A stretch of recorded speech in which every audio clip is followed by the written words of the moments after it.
વ્યવસ્થા અને યોજના પ્રમાણે આજે ખાસ આપણે પ્રભુના મહિમામાં સહભાગી બનવાના છીએ અને એટલા માટે ખાસ આજનો દિવસ આપણા માટે વિશેષ છે. પ્રભુની યોજના પ્રમાણે પ્રભુના મંદિરમાં આપણે છીએ અને આજે આપણે આ મંદિર સંબંધી થોડીક બાબતો વિચાર કરવાના છે. પ્રભુએ આપણને જે આશીર્વાદો આપ્યા છે તે આશીર્વાદના ભાગરૂપે આ મંદિરનું મહત્વ શું છે અને મંદિરમાં આપણે ક્યાં છે, મંદિરને આપણે કઈ રીતે માનીએ છીએ, મંદિરનું સ્થાન અને મંદિરની અંદર આપણી જવાબદારી કઈ છે એ બાબતો સંબંધી વિચારવાના છીએ. અને એટલા માટે યોહાન લખેલી સુવાર્તા તેનો બીજો અધ્યાય 13મી કલમથી 22મી કલમ જે વચનો વાંચવામાં આવ્યા છે એ વચનો પ્રમાણે ઈશ્વરનું વચન એ પ્રમાણે કહે છે. યોહાન 2 અને 16મી કલમમાં એ પ્રમાણે કહે છે કે કબૂતર વેચનારાને પણ એને કહ્યું કે બધું અહીંથી લઈ જાઓ, મારા બાપના ઘરને વેપારનું ઘર ન કરો. પ્રાર્થના કરીએ. જીવતા અને પવિત્ર સર્વસમર્થ સનાતન ઈશ્વર પિતા, ફરી એકવાર અમે અમારા મસ્તકો તમારી કૃપાસના કરવામાં આવીએ છીએ.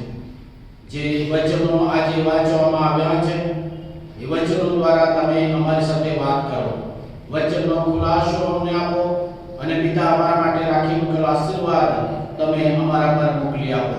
અમે બધા તમારા હાથોમાં સોંપાઈએ છીએ. ધન્યવાદ કરીએ છીએ કારણ કે તમારી હાજરી અમારી મધ્યે છે અને પવિત્ર આત્મા દેવ તમારી સહાય માટે અમે તમને ધન્યવાદ કરીએ છીએ. અમારી પ્રાર્થના પ્રભુ ઈસુ ખ્રિસ્તના નામમાં માંગીએ છીએ. આમેન.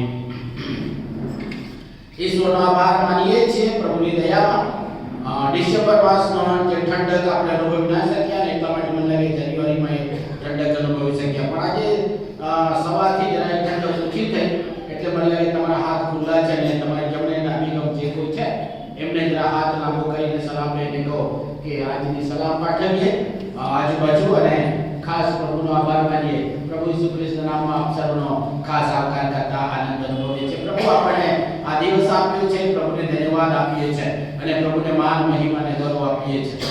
આપણે જાણીએ છીએ કે દરેક માટે રહેઠાણ હોય છે.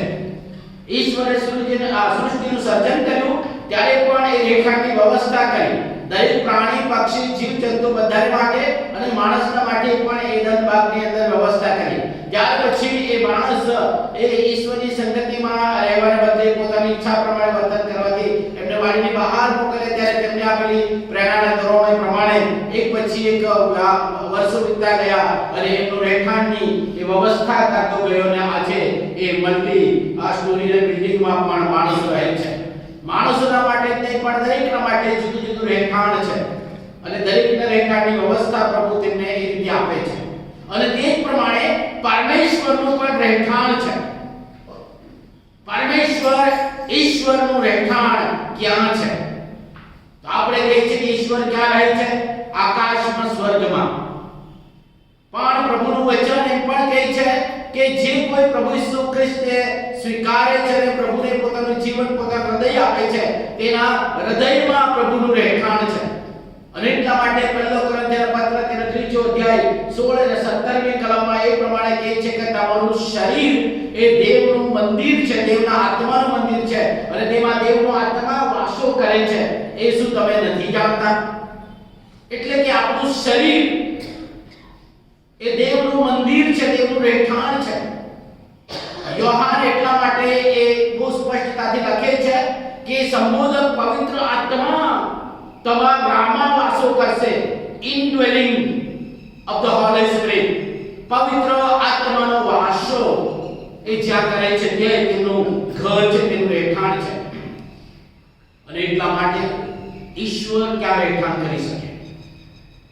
ઈશ્વરનું રહેઠાણ જ્યારે મારું શરીર છે, મારું હૃદય છે, તો ઈશ્વર કેવા છે તે પ્રથમ આપણે સમજીએ ત્યારે ખ્યાલ આવશે. ઈશ્વર પવિત્ર છે, ઈશ્વર શુદ્ધ છે, ઈશ્વર અનંતકાલિક છે, ઈશ્વર સનાતન છે. અને એટલા માટે શુદ્ધ, ન્યાયી, પવિત્ર ઈશ્વર જ્યાં વાસો કરે છે ત્યાં શુદ્ધતા હોય, ત્યાં પવિત્રતા હોય, ત્યાં બધી જ બાબતો વ્યવસ્થિત હોય. ઈશ્વરનો વાસો તે જગ્યાએ થાય છે. અને એટલા માટે આજે સવારે આપણે જોઈએ કે ઈશ્વરનો વાસો એ મંદિરમાં છે અને મંદિર આપણું શરીર છે. વિશાળ મંદિર તરીકે એ મંડળી અને મંડળીમાં ઈશ્વરનો વાસો છે. અને એટલા માટે ઈશ્વર મંદિરનું શુદ્ધિકરણ કરે છે. પ્રભુ ઈસુ ખ્રિસ્ત મંદિરનું શુદ્ધિકરણ કરે છે. એ ચારે ચાર સુવાર્તામાં આ નોંધ કરવામાં આવી છે. યોહાન પ્રથમ એની નોંધ કરે છે. ઈશ્વર વિદ્યાના વિદ્વાનો એમ પણ માને છે કે 2 વખત મંદિરને શુદ્ધિકરણ કર્યું હશે, કારણ કે મંદિરને યરૂશલેમના મંદિરને ત્યાંના યહૂદી અને ધાર્મિક લોકોએ એવી વ્યવસ્થા ઊભી કરી હતી કે જેથી ત્યાં રહેનાર લોકો એ વેપારની અંદર પડ્યા હતા.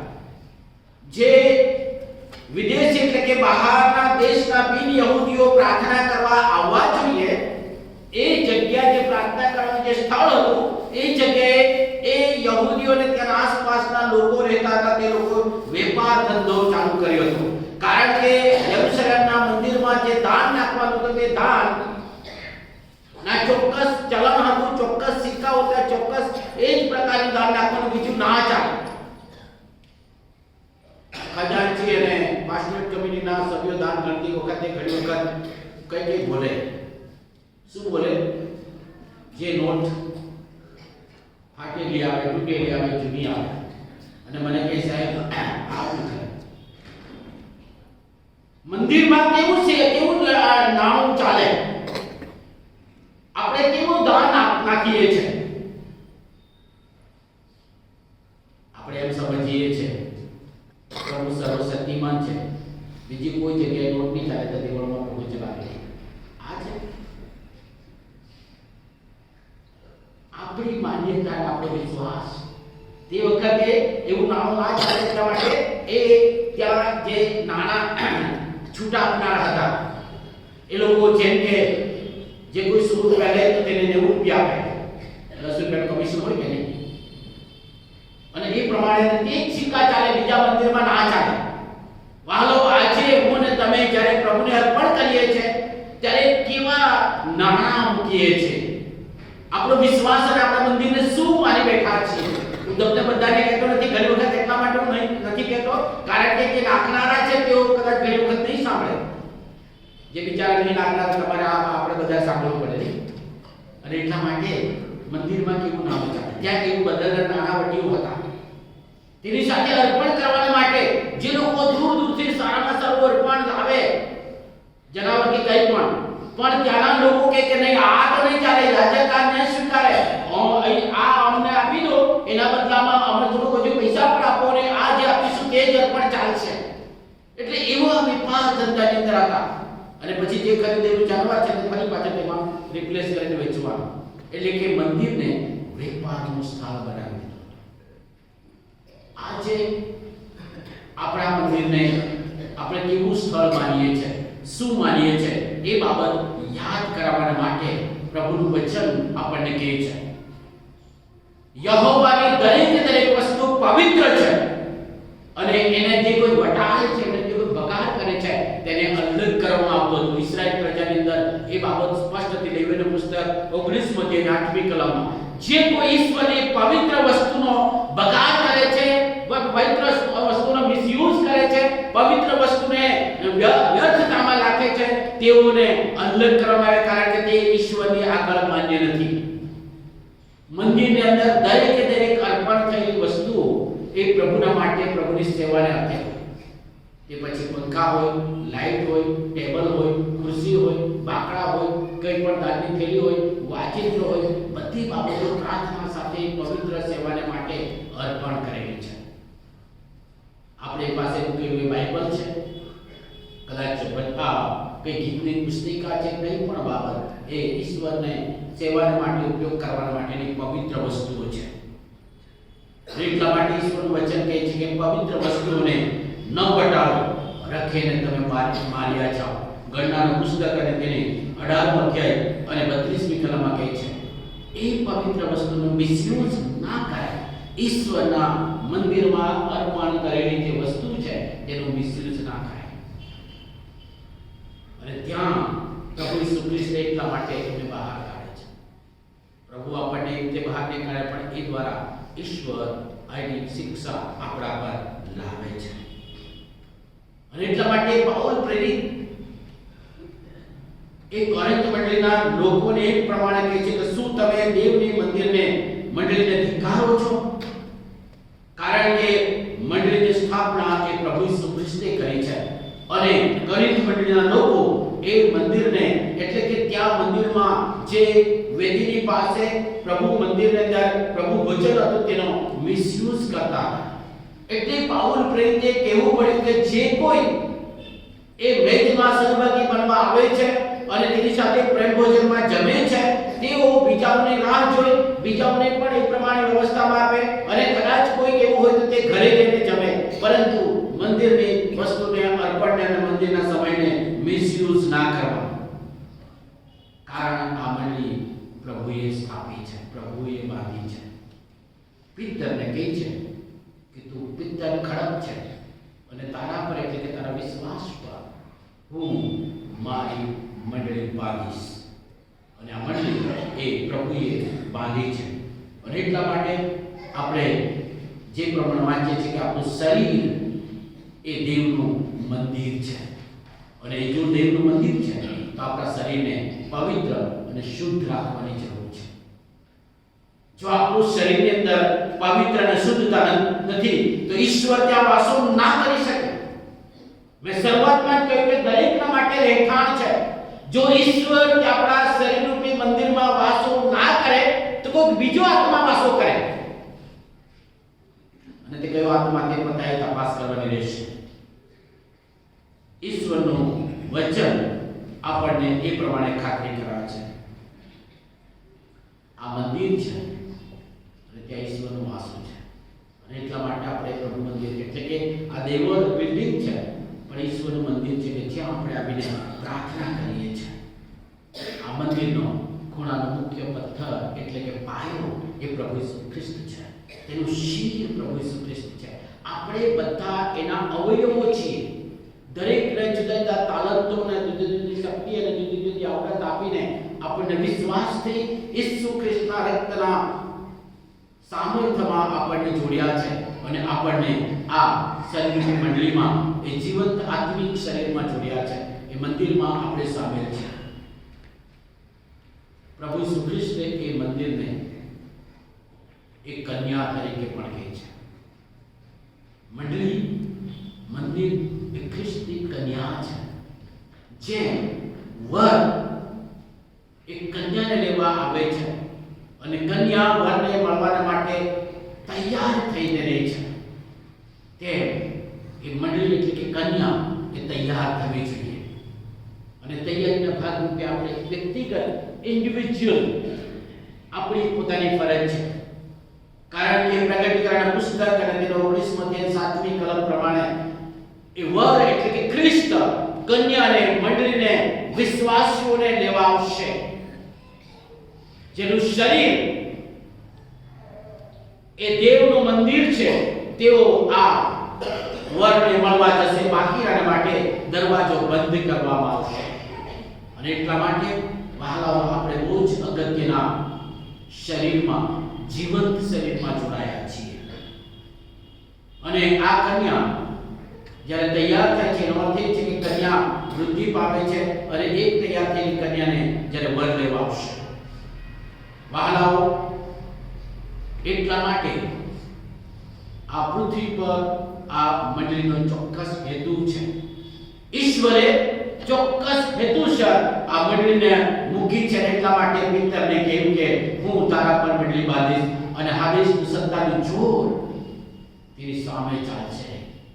શૈતાન ગમે તેટલા મંડળી પર હુમલાઓ કરે, ગમે તેટલી બાબતો લાવે, પણ મંડળી એ દિવસે દિવસે વૃદ્ધિ પામે. કારણ કે એના બાંધનાર એનો પાયો અને શિરપતિ એ જીવંત છે અને વિજય મળે છે. એટલા માટે પૃથ્વી પર એ મંડળી છે, એ મંદિર છે, એ ઈશ્વરની આરાધના કરવી જોઈએ. જેના બાંધનાર અને શિરપતિ છે એની આરાધના કરીને એની સ્તુતિ અને તેનો મહિમા કરવાના માટે આ મંડળી છે. અને એટલા માટે વહાલાઓ આપણું શરીર એ દેવનું મંદિર છે.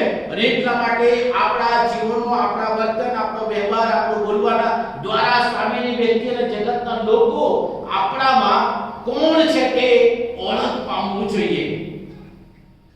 પ્રભુ ઈસુ ખ્રિસ્ત એટલા માટે કહે છે કે તમારા રૂઢી કરેલો જોઈને બીજાઓ આકાશમાંના દેવને મહિમા કરે. આપણામાં દેવનો આત્મા છે અને પવિત્ર આત્મા છે, તો હાલો આપણે તેનું મંદિર છે અને ઈશ્વરની આરાધના અને સ્તુતિ કરવાની છે. આ મંદિરમાં દેવળમાં ઈશ્વરની સ્તુતિ અને આરાધના કરવાની છે. તેની સાથે આ મંડળી એટલે કે મંદિરનું કાર્ય એ પ્રભુ ઈસુ ખ્રિસ્તની વાત ફેલાવવાનું છે, સુવાર્તા આપવાનું છે, જગતના લોકોને જે કંઈ આપણે પ્રાપ્ત કર્યું છે તે આપવાનું છે. અને એટલા માટે સુવાર્તા પ્રગટ કરવાને માટે આ મંડળી છે. માથે લખેલ સુવાર્તા 28 અધ્યાય 19-20 કલમમાં આપણે વાંચીએ છીએ આખા જગતમાં જઈને સુવાર્તા પ્રગટ કરો. અને એની સાથે આ મંડળી એટલે કે મંદિરમાં એ શિક્ષણ અને દોરવણી આપવાની છે. અને એટલા માટે આપણે બાળકોના માટે સન્ડે સ્કૂલ રાખીએ છીએ. મેં પણ વિનંતી કરી જે દિવસે સન્ડે સ્કૂલના ટીચરોને આગેવાનો સમર્પણ કર્યો ત્યારે કે દરેક મા-બાપ એ યાદ રાખે કે સન્ડે સ્કૂલમાં બાળકને આજે શું શીખવાડ્યું તે પૂછી જુએ. એ મા-બાપની પણ ફરજ છે કે તમારું બાળક ખરેખર સન્ડે સ્કૂલમાં ધ્યાન આપ્યું કે ના આપ્યું, કાળજી રાખી કે ના કાળજી રાખી. વાલો એ બાબતની આપણે ધ્યાન ના કરીશું તો આપણામાં પવિત્ર આત્માનો વાસ નથી. આપણે બેદરકાર છે અને જગીક બાબતોમાં હજુ પણ આપણે રચ્યા પચ્યા છીએ. અત્યાર સુધી ના પૂછ્યું હોય તો હવે પછી પણ આપણા બાળકોને સન્ડે સ્કૂલમાં જે કંઈ શીખવાડ્યું તેના વિશે પૂછીએ.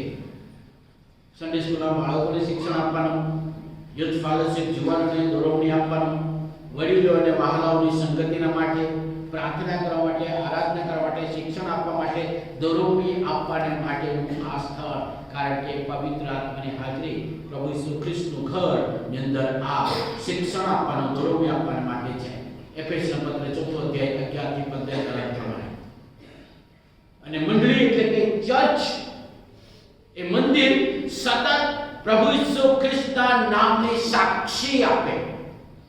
વિટનેસિંગ ધ લિવિંગ ગોડ, જીવતા પ્રભુની સાક્ષી. પ્રભુ કોણ છે એ બાબતની સાક્ષી પોતાના વર્તનમાં, પોતાના બોલવામાં, પોતાના કાર્યમાં, પોતાના જીવન દ્વારા જગતમાં સતત સાક્ષી આપતા રહેવાનું અને એકબીજાને પણ સાક્ષી આપતા રહેવાનું. ઘણી વખત હું તમને ઉપદેશ કરું પણ હું પણ ઘણી વખત નબળો પડી જાઉં અને ત્યારે કોઈકની સાક્ષી, કોઈકના જીવનની અંદર થયેલું કાર્ય સાંભળીને મારા વિશ્વાસને હજુ પણ તાજગી થાય, તાજા થાય, વિશ્વાસને ઊંચો ઉઠાવાય. અને એટલા માટે આ સંગતિ બહુ જરૂરી છે. મંડળીની અંદર સંગતિ, પ્રાર્થના, શિક્ષણ, દોરવણી, સલાહ સૂચન, સાક્ષી ઉત્તેજન એ બહુ જરૂરી છે. અને એટલા માટે સતત સાક્ષી આપવી જોઈએ. આવી પવિત્ર, શુદ્ધ અને ચોક્કસ ઈશ્વરના હેતુસર સિદ્ધ કરવા માટે આવેલી મંડળીની અંદર ઘણી વખત આપણે એનો ધિક્કાર જુદી જુદી રીતે કરીએ છીએ. ઈવન એ મંડળીમાં બાપ્તિસ્મા થયું છે, પ્રભુ ભજન માટે દ્રઢીકરણ થયું છે, એના સભ્યો બન્યા છે, એ પ્રમાણે આવે છે, તો પણ ઘણી વખત આ મંડળીના મંદિરનો આપણે જાણે અજાણે ધિક્કાર પણ કરીએ છીએ. અને એટલા માટે એવી કેટલીક ચેતવણી છે એ જુદી જુદી રીતે એનો નકાર અને ધિક્કાર કરવામાં આવે તેમાં અવિશ્વાસ પણ છે. જો બહારના છે તો વિશ્વાસ નથી કરતા, તેઓ મંડળીને ધિક્કારે છે, તેઓ ખ્રિસ્તી મંડળીનો વિરોધ કરે છે, ખ્રિસ્તી ચર્ચનું નુકસાન કરે છે. અને એ તો કરે પણ તેની સાથે જે મંડળીની અંદર ખ્રિસ્તી ચર્ચમાં છે તેઓ પણ ડાયરેક્ટ રીતે, ઇનડાયરેક્ટ રીતે આપણે એનો ધિક્કાર કરીએ છીએ. અને એટલા માટે એ બાબતની ચેતવણી આપે છે. જુદા જુદા પ્રકારના ધિક્કારની બાબતો આપણે જોઈએ તો ધ્યાન કરીએ કે મંડળીની ભક્તિ સભામાં હાજરી ન આપીને એ મંડળીનો ધિક્કાર કરીએ છીએ. એ મંડળી અને મંદિર ક્યારે જોઈએ? બાપ્તિસ્મા વખતે, દ્રઢીકરણ વખતે, લગ્ન કરવા વખતે, અને કદાચ કોઈનો ભલામણ લેવાનું હોય તો જોઈએ, અને પછી છેવટે દફન કર્યા માટે, પછી મંડળી ના જોઈએ. ઘણાના ચહેરા કોઈ લગ્ન પ્રસંગમાં જો ત્યારે બહુ નવાઈ લાગી. ગઈકાલે હું આણંદમાં હતો. આપણા દાહોદથી ઘણા બધા શબ્દો હતા પણ દેવળમાં મેં ઘણા નહીં જોયા. ત્યાં દેવળમાં ને એ ભક્તિ સભામાં હું નથી જોતો, ત્યાં લગ્ન જમણમાં મેં જોયા. ભૂખ લાગે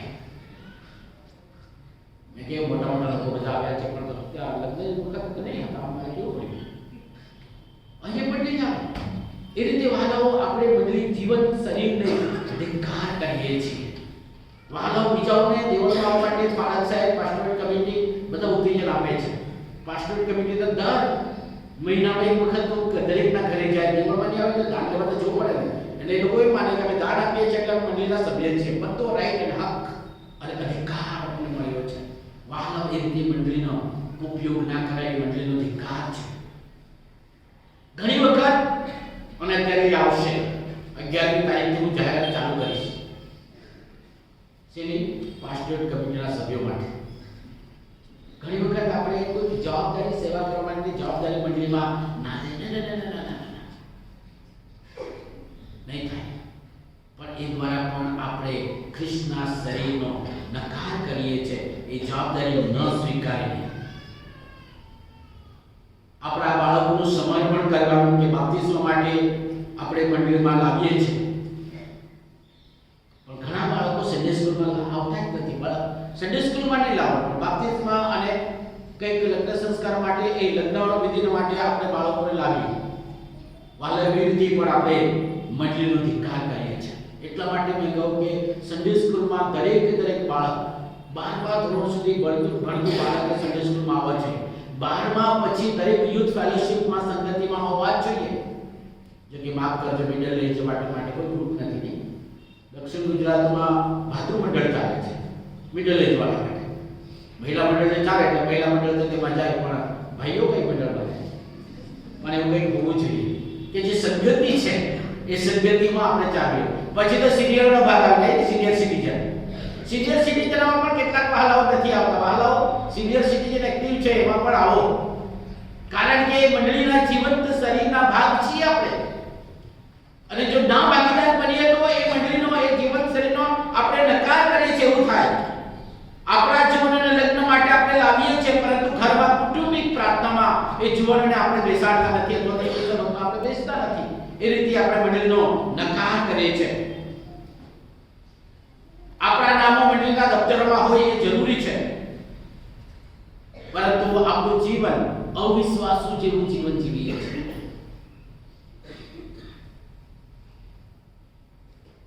મંડળીના દફતરમાં આપણું નામ છે, પણ તેમનું જીવન બહાર જોઈએ ત્યારે અવિશ્વાસુ એ મંડળીનો નકાર છે.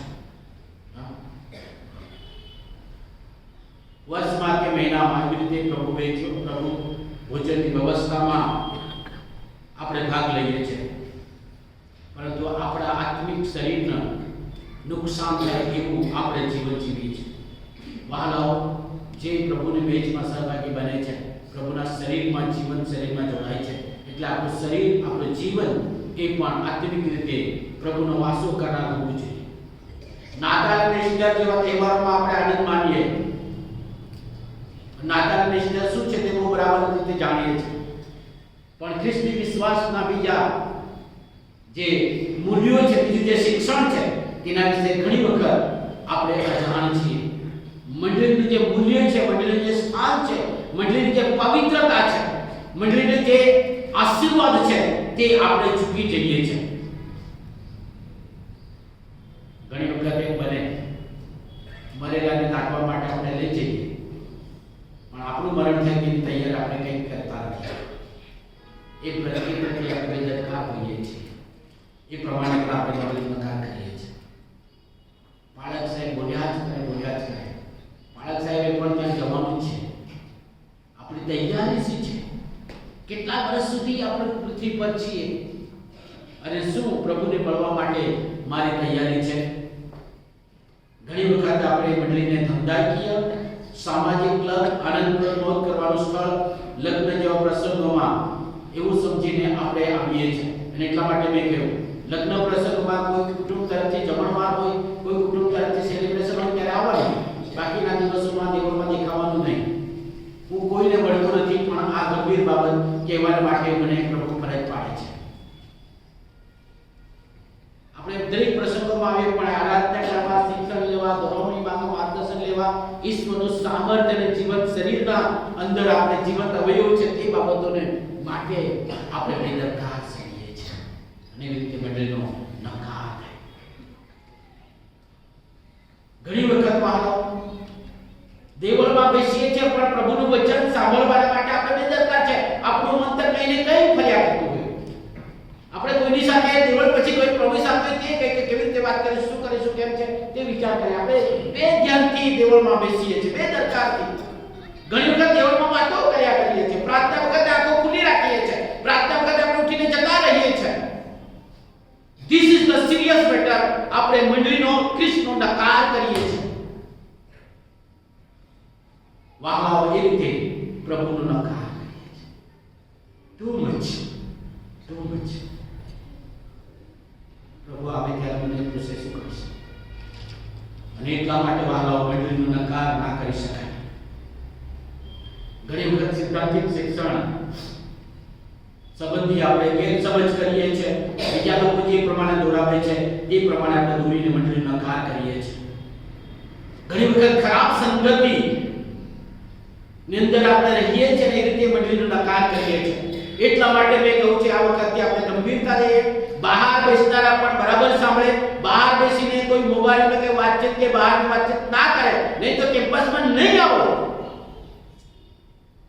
It is the serious. We are body of living God. જીવતા પ્રભુના શરીરના અવયવ છીએ, એનો અપમાન ના કરવાનો. આપણે ગમે તેમ ચલાવીશું, પ્રભુ કૃપામાં ચલાવશે. એનો દિવસ આવશે ત્યારે ભયંકર થશે. અને જ્યારે મુશ્કેલી આવે ત્યારે આપણે બૂમ બરાડા પાડીએ. પાળક સાહેબ આવો પ્રાર્થના કરો, મંડળી લોકો આવો પ્રાર્થના કરો, જુઓ અમને અન્યાય થયો છે, અમને આ થયું છે.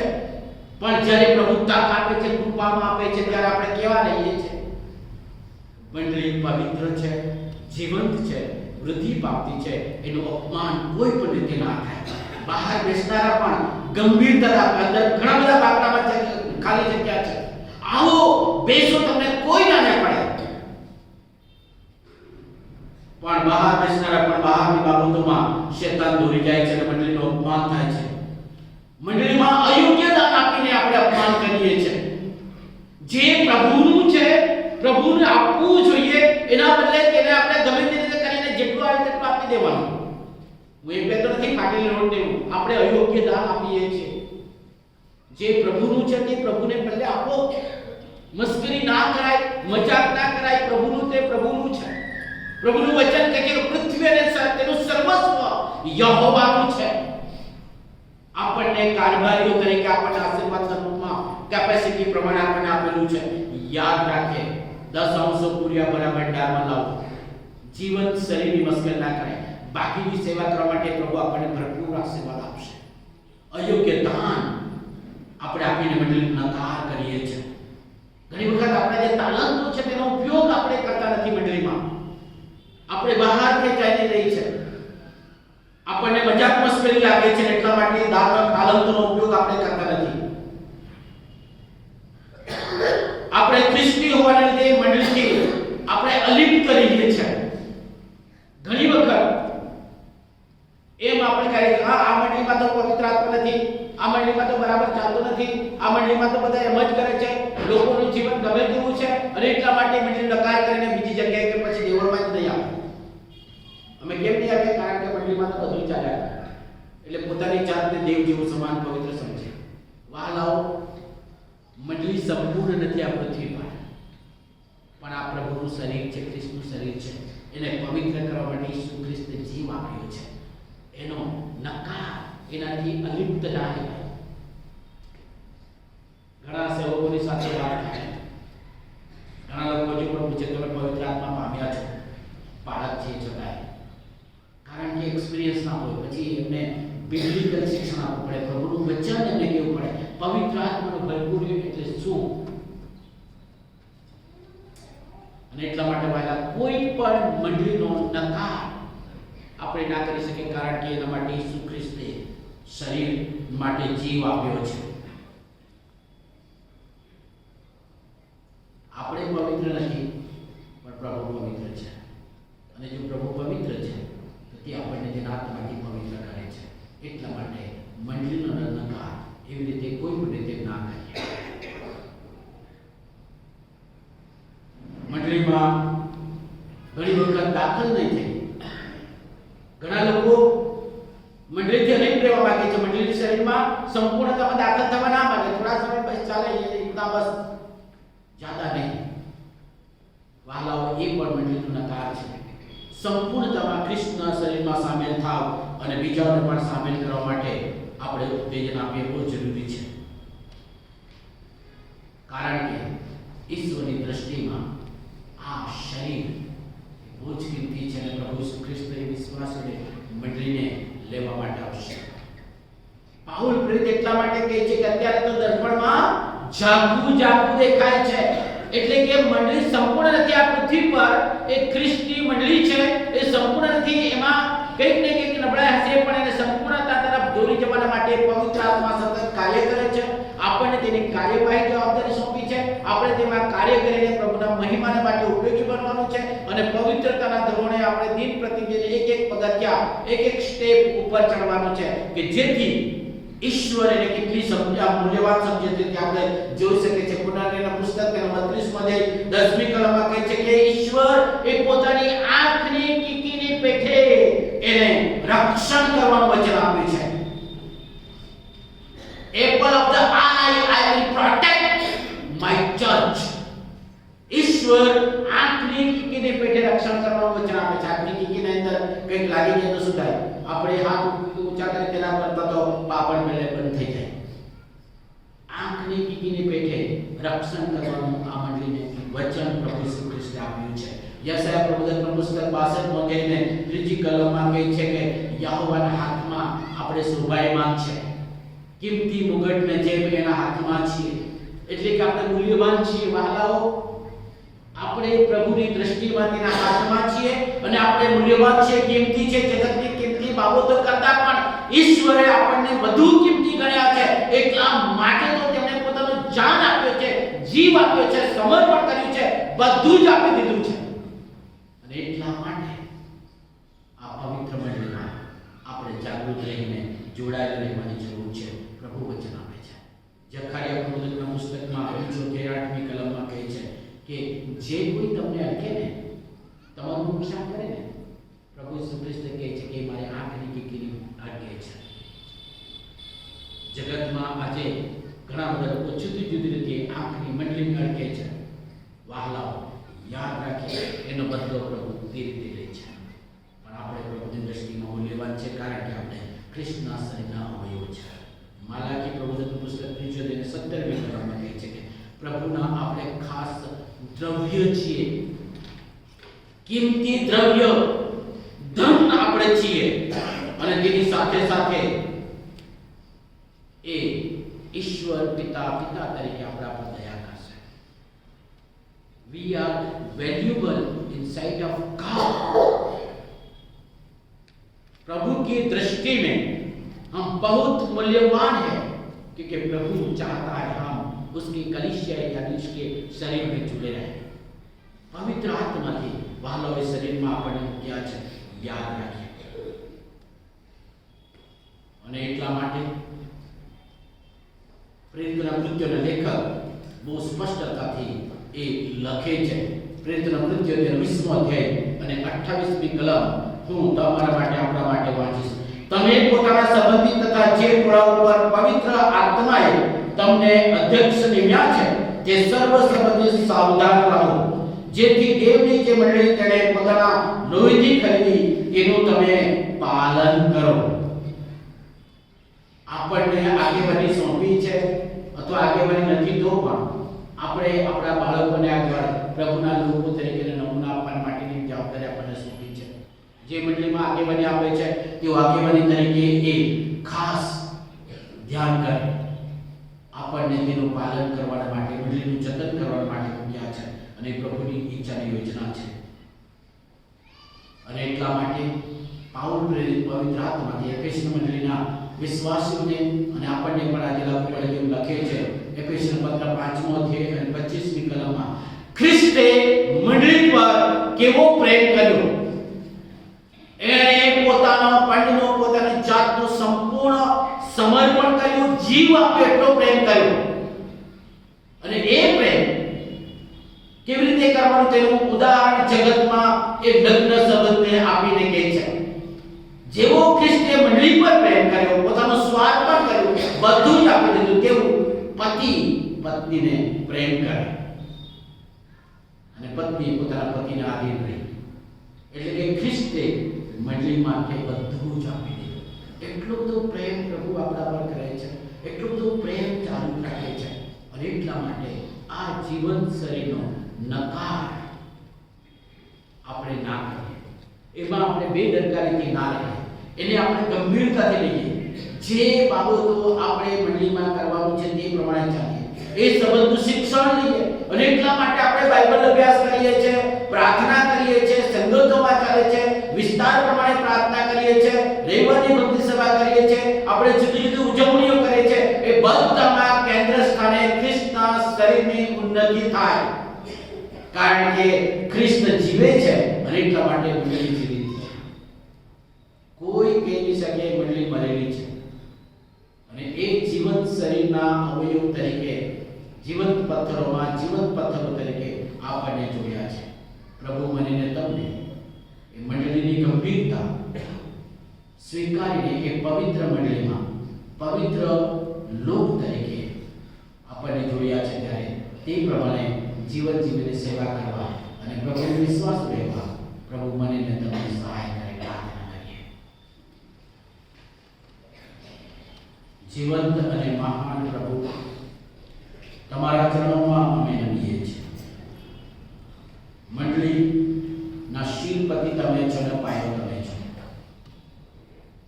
એના અવયવ તરીકે તમે એમને જોડ્યા છે અને એટલા માટે મંડળીનો કદી પણ અમે નકાર ના કરીએ, પણ પવિત્રતાને ધોરણે તમારો આશરો હંમેશા અમારા રહે.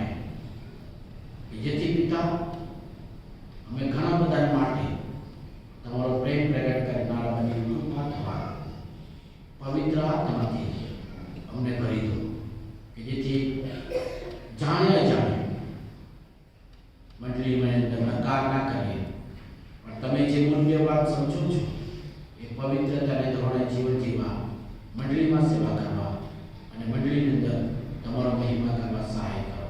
પ્રાર્થના પ્રભુ ઈસુ ખ્રિસ્તના નામમાં માંગીએ છીએ.